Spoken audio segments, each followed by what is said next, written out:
This man is definitely a force to be reckoned with. A jack of all trades and a master of all.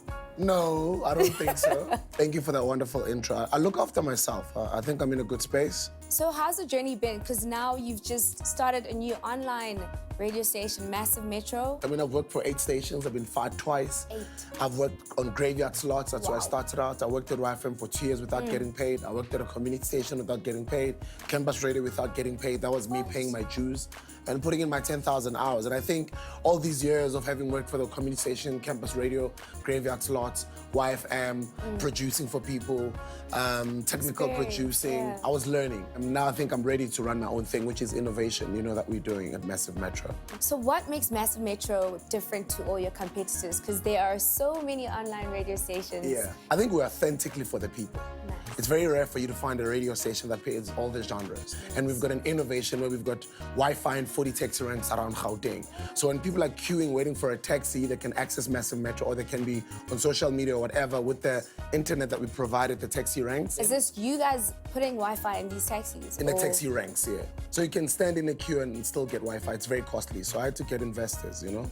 Oh, wow. I had to convince people into the idea until they believed in my idea. And because, you know, of the 15 years of the radio experience that I bring on board with my business partners who also bring in their experience from BBC Radio to, you know, running things at the SABC and YFM. With our wealth of experience, sort of convinced our partners to come on board with us. Yeah. But now you're an author, you've released 2 books. The second one was Billionaires Under Construction. Yeah.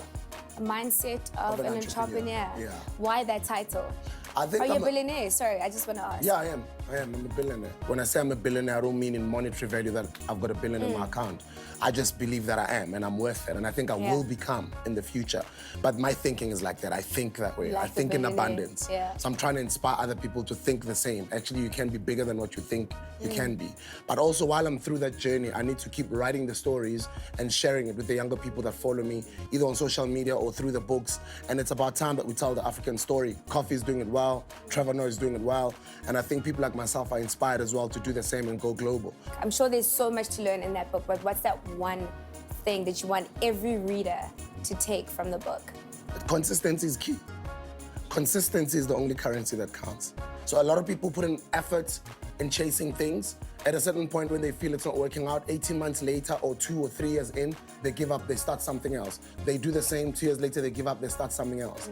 Before they know it, they're 45 years old, they're 50 years old, they've never started something and finished it. But what are you doing to change the nation or change South Africa? How are you giving back? What exactly are you doing and why that? And it's something that was started by Kabzela when I was a youngster trying to get into IFM at the time. DJ Fresh had his foundation. He was doing a lot of good work at schools, helping out. So I was inspired by Kabzela and DJ Fresh to start my foundation. But I started out small, just speaking at schools, giving talks, inspiring students. And then it went on where we kind of felt we needed to formalize it and form a non-profit organization. And then the foundation was formed, and then we give talks at schools, we give out bursaries, and you know, we give out these mentorship classes, short courses, etc. We do a couple of things. And I think over the years, we've done extremely well in helping educate a couple of hundreds of kids. So then going into the music space, you just released a song with DJ Maporis and Patoranking. Yeah.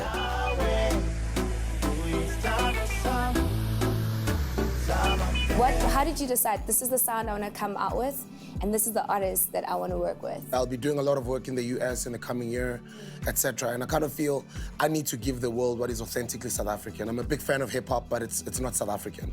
And for me to take to the world has to be what the Nigerians are doing. They took their own unique sound to the world. And that's exactly why I chose to do Kwaito and sample ourselves, because I was in the studio when the original Vum Vum was made. You know, I owned the record label, so I paid for it. I paid for the master. We own the masters. I don't have to ask anyone for permission, but also just to keep Brown Dash's memory and Gifli Remi's memories alive, and also make a bit of money for his family.